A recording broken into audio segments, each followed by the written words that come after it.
शहद की एक बूंद। अगर आपको गुस्सा आ जाए और आपने एक दो बातें सुना दी तो आपको भड़ास निकालने का आनंद तो आएगा, पर दूसरे इंसान का क्या? क्या वह आपका आनंद बांटेगा? क्या आपका अपमानजनक टोन और दुश्मनी भरा रूप उसे आपसे सहमति रखने में सहयोग देगा? अगर आप मेरे पास मुक्का ताने आते हैं, वुडरो विल्सन ने कहा था, तो मैं वादा करता हूँ कि मेरे मुक्के ज्यादा जोर से तने होंगे। पर अगर आप मेरे पास आकर कहते हैं, आइए बैठकर सलाह मशविरा करते हैं, और अगर आप और मैं एक दूसरे से असहमत हैं, तो समझते हैं कि यह असहमति क्यों है और बहस का मुद्दा क्या है, तो हम पाएंगे कि हम दोनों की सोच उतनी भी अलग नहीं है और असहमति के मुद्दे कम हैं और सहमति के मुद्दे ज़्यादा हैं। अगर सिर्फ धैर्य और सच्चापन और साथ बैठने की इच्छा दिखाएं तो हम साथ होंगे। किसी ने भी वुडरो विल्सन की बात जॉन डी रॉकफेलर जूनियर से ज़्यादा अच्छी तरह से नहीं समझी। अमेरिकन इंडस्ट्री में सबसे ज़्यादा खून खराबे वाली एक हड़ताल देश के 2 सालों से तंग कर रही थी। परेशान और आक्रामक खान मजदूर Colorado and fuel and iron company से ज़्यादा वेतन की मांग कर रहे थे। रॉकफेलर उस कंपनी के मालिक थे। प्रॉपर्टी को नुकसान पहुंचाना था। सेना बुलाई गई थी, खून बहा था, हड़तालियों को गोली मारी गई थी, उनके शरीर खून से लथपथ थे। ऐसे समय में जब हवा में नफरत भरी थी, रॉकफेलर हड़तालियों को अपनी सोच की तरफ लाना चाहते थे और उन्होंने ऐसा किया भी। कैसे? यह कहानी ऐसी है। दोस्त बनाने में हफ्तों बिताने के बाद रॉकफेलर ने हड़तालियों का अभिवादन किया। यह भाषण अपने आप में एक उत्तम कृति है। इसने कमाल के परिणाम दिखाए। इसने नफरत की आंधियों को शांत किया जिन्होंने रॉकफेलर को घेर रखा था। इसने उनके कई प्रशंसक पैदा किए। इसने तथ्यों को इतने दोस्ताना अंदाज में पेश किया कि हड़ताली अपने काम पर वापस चले गए, वेतन बढ़ाने के बारे में बिना एक बात बोले हुए जिसके लिए उन्होंने उतनी लड़ाई की थी। इस भाषण का प्रारंभ कुछ इस तरह से है। ध्यान दीजिए कि यह कैसे दोस्ताना अंदाज से भरा है। याद रखिए, रॉकफेलर उन लोगों से बात कर रहे थे जो कुछ दिन पहले उनकी गर्दन को पेड़ से बांध कर टाक देना चाहते थे, लेकिन फिर भी वे उनसे इतना ही मित्रवत थे जैसे वे मेडिकल मिशनरी को संबोधित कर रहे हों। उनका भाषण, मुझे यहाँ आने पर गर्व है, मैं आपके घर गया, आपकी पत्नियों और बच्चों से मिला, हम यहाँ अजनबियों की तरह नहीं, दोस्तों की तरह मिल रहे हैं। दोस्ती की भावना, हमारे समान हित है, आप लोगों के कारण ही मैं यहाँ हूँ, जैसी बातों से भरा हुआ था। यह मेरी जिंदगी के लाल अक्षरों वाला दिन है। रॉकफेलर ने शुरू किया, यह पहली बार हुआ है कि मुझे इस महान कंपनी के कर्मचारियों के प्रतिनिधियों, ऑफिसर, सुप्रिटेंडेंटों के साथ एक साथ मिलने का सौभाग्य मिला है, और मैं आपको विश्वास दिलाता हूँ कि मैं अंतिम दिन तक इस सम्मेलन को याद रखूंगा।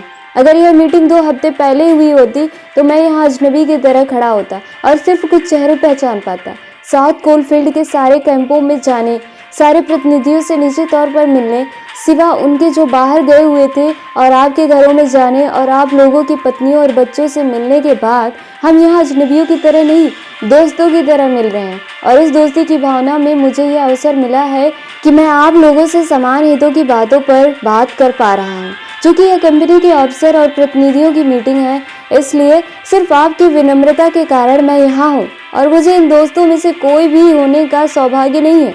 तब भी मुझे लगता है कि मैं आप लोगों से काफ़ी जुड़ा हुआ हूँ, क्योंकि मैं स्टॉक होल्डर और डायरेक्टर दोनों का प्रतिनिधित्व कर रहा हूँ। यह दोस्त बनाने का एक अच्छा तरीका है ना?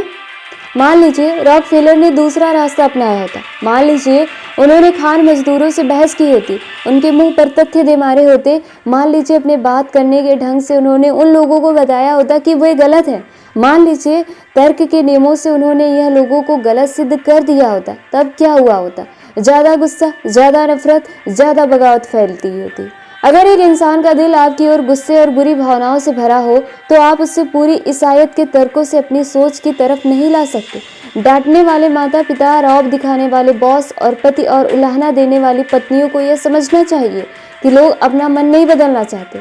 उनको आपसे सहमति रखने के लिए मजबूर नहीं किया जा सकता, पर हाँ, उनको अपनी सोच की तरफ लाया जा सकता है अगर हम उदार और दोस्ताना हों, बहुत उदार और बहुत दोस्ताना।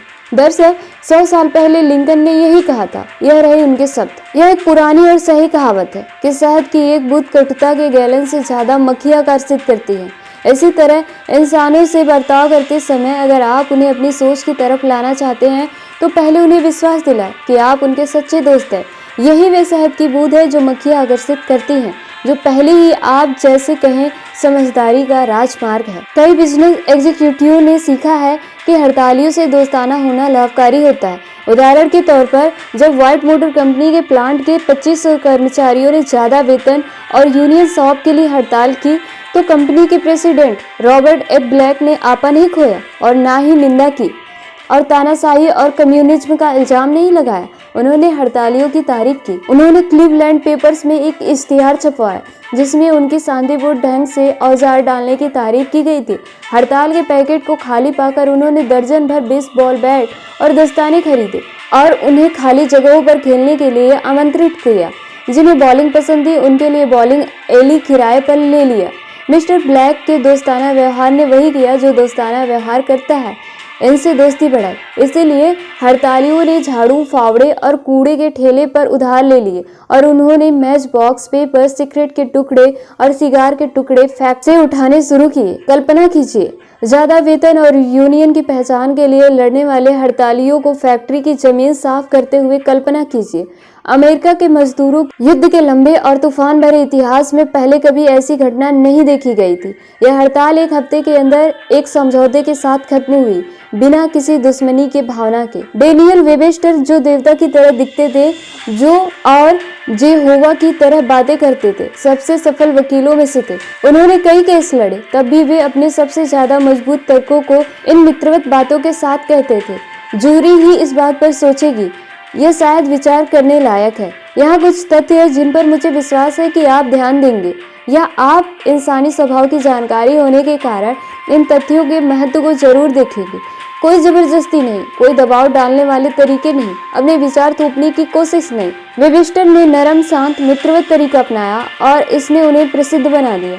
आपको कभी भी किसी हड़ताल को खत्म करवाने या जूरी को संबोधित करने न बुलाया जाए, पर आप अपना किराया कम करवाना जरूर चाहेंगे। तब क्या दोस्ताना तरीका आपकी मदद करेगा, देखते हैं। O.L. स्ट्रॉब नाम का एक इंजीनियर अपना किराया कम कराना चाहता था और उसे पता था कि उसका मकान मालिक गुस्से वाला है। मैंने उसे लिखा। मिस्टर स्ट्रॉब ने क्लास में बताते हुए कहा और सूचना दी कि लीज खत्म होते ही मैं घर खाली कर रहा हूँ। सच बात तो यह थी कि मैं घर छोड़ना नहीं चाहता। अगर किराया कम हो जाता तो मैं रुक जाता, पर स्थिति आशाजनक नहीं लग रही। दूसरे किराएदारों ने कोशिश की थी और असफल रहे थे। सबने बताया कि मैं मकान मालिक से सही बर्ताव करना बहुत मुश्किल था, पर मैंने खुद से कहा मैं लोगों से सही बर्ताव करने पर कोर्स कर रहा हूँ, इसीलिए मैं उस पर एक कोशिश करूंगा और देखता हूँ यह कैसे काम करता है। मेरे पत्र पाते ही वह और उसके सेक्रेटरी मुझसे मिलने आए। मैं दरवाजे पर उनसे दोस्ती के अंदाज में मिला। मैं उत्साह और अच्छी नीयत से भरपूर था। मैंने इस बात से शुरुआत नहीं की कि किराया बहुत ज्यादा था। मैंने बताया कि अपार्टमेंट कितना अच्छा था। विश्वास कीजिए, मैं प्रशंसा से भरपूर और तारीफ से सराबोर था। मैंने उसकी इस बात पर प्रशंसा की कि वह बिल्डिंग कितने अच्छे से चला रहा था और मैं 1 साल और रुकना चाहता था, पर मेरे पास पर्याप्त पैसा नहीं है।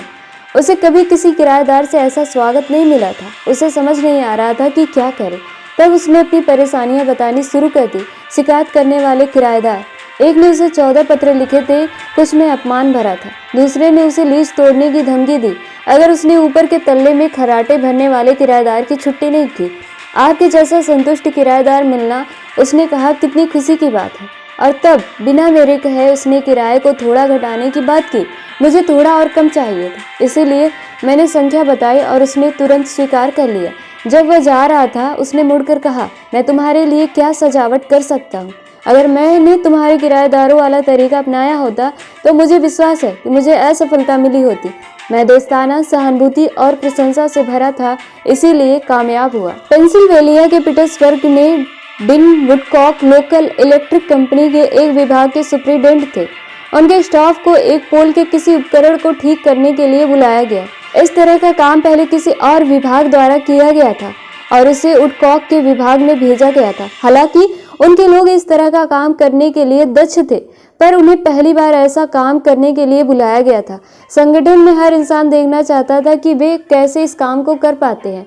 मिस्टर वुडकॉक, उनके कई मैनेजर और अन्य विभागों के सदस्य इस ऑपरेशन को देखने गए। कई कारें और ट्रक वहां थे और वहां कई लोग 2 अकेले इंसानों को पोल पर चढ़कर काम करते हुए देख रहे थे। आसपास देखते हुए वुडकॉक ने एक आदमी को सड़क पर हाथ में कैमरा लिए हुए कार से निकलते देखा। उसने उस जगह की तस्वीरें लेनी शुरू कर दी थी।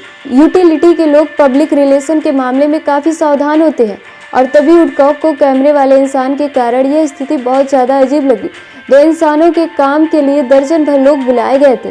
वे सड़क पर जाकर फोटोग्राफर से मिले। मुझे लगता है आपकी ऑपरेशन में काफ़ी रुचि है। हाँ, और मेरी माँ भी काफ़ी दिलचस्पी लेगी।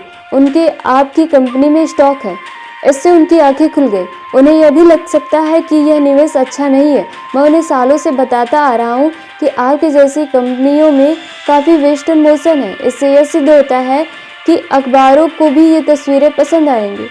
यह ऐसा लगता है ना? मैं आपकी जगह रहता तो यही सोचता, पर यह थोड़ा अनोखा मामला है। और जब डीन वुडकॉक ने उनसे बताया कि उनके विभाग के लिए यह पहला काम है और एग्जीक्यूटिव तक सभी इस काम में दिलचस्पी ले रहे थे, उन्होंने बताया कि सामान्य परिस्थिति में सिर्फ 2 आदमी यह काम कर रहे होते हैं। फोटोग्राफर ने अपना कैमरा वापस रखा, वुडकॉक से हाथ मिलाया और उन्हें यह परिस्थिति समझाने के लिए धन्यवाद दिया। डीन वुडकॉक ने दोस्ताना व्यवहार ने उनकी कंपनी को परेशानी और बुरे प्रचार से बचा लिया। हमारी क्लास के अन्य सदस्य लिटिलटन न्यू हैम्पशायर के गेराल्ड एच विन ने बताया कि दोस्ताना व्यवहार करके उन्होंने नुकसान के दावे के मामले में कैसे संतोषजनक समझौता कराया। बसंत की शुरुआत में उन्होंने बताया, जाड़े में बर्फ जमने से जमीन के ढीले पड़ने से पहले एक अजीबोगरीब वर्षा भरा तूफान आया जो सामान्यतः नए गड्ढों और सड़क किनारे नालियों में चला जाता है, पर उसने उस जगह की ओर दिशा ले ली जहां मैंने अपना नया घर बनाया था। निकल न पाने के कारण पानी ने घर की नींव के चारों ओर दबाव बनाना शुरू किया। पानी में कंक्रीट के बेसमेंट में फर्श के नीचे दबाव बनाया, इसे विस्फोट करने पर मजबूर किया और बेसमेंट पानी में भर गया। इसने भट्टी और गर्म पानी के हीटर को बर्बाद कर दिया। इसे मरम्मत कराने का खर्च $2000 से ज़्यादा आ रहा था। इस बर्बादी को कवर करने के लिए मेरे पास कोई इंश्योरेंस नहीं था, लेकिन मैंने यह तुरंत पाया कि सब डिवीज़न के मालिक ने घर के पास स्टॉर्म ड्रेन नहीं डाला था, जिसके रहने से यह समस्या नहीं आती। मैं उससे मिलने गया। ऑफिस जाने के 25 मील के रास्ते के दौरान मैंने ध्यान से स्थिति को समझा और कोर्स में दिखाए गए सिद्धांतों को याद करते हुए तय किया कि गुस्सा दिखाने की बात नहीं बनेगी। जब मैं पहुंचा तो मैं बहुत शांत था और उसकी वेस्ट इंडीज ट्रिप के बारे में बात करने लगा। जब मुझे लगा कि यह सही समय है, मैंने पानी की दिक्कत की छोटी समस्या के बारे में बात की। वह समस्या सुलझाने में अपने हिस्से में काम करने के लिए तुरंत मान गया। कुछ दिनों बाद उसने कहा कि वह नुकसान के पैसे भरेगा और उसने स्टॉर्म ड्रेन भी डाल दिया ताकि आगे से समस्या पैदा ना हो। हालांकि यह सब डिवीजन के मालिक की गलती थी। अगर मैंने दोस्ताना अंदाज से शुरुआत न की होती तो उसे अपनी गलती मनवाने में बड़ी दिक्कत होती। सालों पहले जब मैं लड़कपन में नॉर्थ वेस्ट मिसूरी के जंगलों से होकर एक कंट्री स्कूल जा रहा था, मैंने सूर्य और वायु के बारे में एक कहानी पढ़ी थी। वे झगड़ा कर रहे थे कि कौन ज़्यादा मजबूत है और हवा ने कहा, मैं सिद्ध करूंगा कि मैं ज़्यादा मजबूत हूँ। उस बूढ़े आदमी को कोट पहने देख रहे हो? मैं शर्त लगाता हूँ कि उसका कोट तुमसे पहले उतार सकता हूँ। इसीलिए सूर्य बादल के पीछे चला गया और वायु इतनी तेजी से बहने लगी कि तूफान सा आ गया। पर जितनी तेजी से वह बहती उतनी ही जोर से वह बूढ़ा आदमी अपने कोट को पकड़ लेता। अंत में वायु शांत हुआ और हार मान गया। तब सूर्य बादलों के पीछे से आया और उस बूढ़े इंसान पर मुस्कुराने लगा। उस आदमी ने अपनी भौहें सिकोड़ी और कोट उतार दिया। सूर्य ने बताया कि सज्जनता और दोस्ताना हमसे गुस्सा और ताकत से ज़्यादा मजबूत होते हैं। सज्जनता और दोस्ताना बर्ताव का इस्तेमाल हर रोज वे लोग दिखाते हैं जिन्होंने सीखा है कि शहद की एक बूंद गैलन भरे कुर्ता से ज़्यादा मक्खियाँ आकर्षित करती हैं। लूथर विले, मैरीलैंड के एफ गेल कॉर्नर ने यह सिद्ध किया था जब उन्हें अपनी 4 महीने पुरानी कार को कार डीलर के पास तीसरी बार सर्विस डिपार्टमेंट ले जाना पड़ा। उन्होंने हमारी क्लास को बताया, यह साफ था कि सर्विस मैनेजर से बात करना, उसके बहस करना या उस पर चिल्लाना मेरी समस्या का हल नहीं निकाल सकता था। मैं शोरूम गया और मैंने एजेंसी के मालिक मिस्टर वाइट से मिलने की इच्छा जाहिर की। थोड़े इंतजार के बाद मुझे मिस्टर वाइट के ऑफिस ले जाया गया। मैंने अपना परिचय दिया और उन्हें बताया कि मैंने अपनी कार उनकी डीलरशिप में खरीदी थी क्योंकि मेरे कई दोस्तों ने उनसे काम कराया था और वे खुश थे। मैंने बताया कि उनकी कीमतें काफ़ी सही हैं और सर्विस बहुत अच्छी है। मुझे सुनते वक्त वे संतुष्टि से मुस्कुराते रहे। फिर मैंने समस्या बताई जो मुझे सर्विस डिपार्टमेंट से हो रही थी। मुझे लगा आप शायद वैसी स्थिति के बारे में जानना चाहेंगे जो आपकी प्रतिष्ठा को खराब कर सकती है, मैंने कहा। उन्होंने मुझे इस बारे में बताने के लिए धन्यवाद दिया और विश्वास दिलाया कि मेरी समस्या सुलझा दी जाएगी। उन्होंने निजी तौर पर इस मामले में सक्रियता दिखाने के साथ साथ मुझे अपनी कार भी दी ताकि मैं अपनी कार के रिपेयर होने तक अपना काम चला सकूं। एसप एक ग्रीक गुलाम था जो क्रोइसस के दरबार में रहता था और क्राइस्ट के 600 साल पहले अमर कथाएं बुनता था। इसके बावजूद उसने मानवीय स्वभाव के बारे में जो सत्य सिखाए वे बोस्टन और बर्मिंघम में आज भी उतने ही सही हैं जितने एथेंस में 2600 साल पहले सही थे। सूर्य आपका कोट वायु से ज्यादा आसानी से उतार सकता है और उदारता, दोस्ताना व्यवहार और प्रशंसा लोगों के दिमाग को हल्ला गुल्ला मचाने से ज्यादा तेजी से बदल सकता है। याद रहे लिंकन ने क्या कहा, शहद की एक बूंद गैलन भरे कटुता से ज्यादा मक्खियां आकर्षित करती है। दोस्ताना तरीके से शुरुआत कीजिए।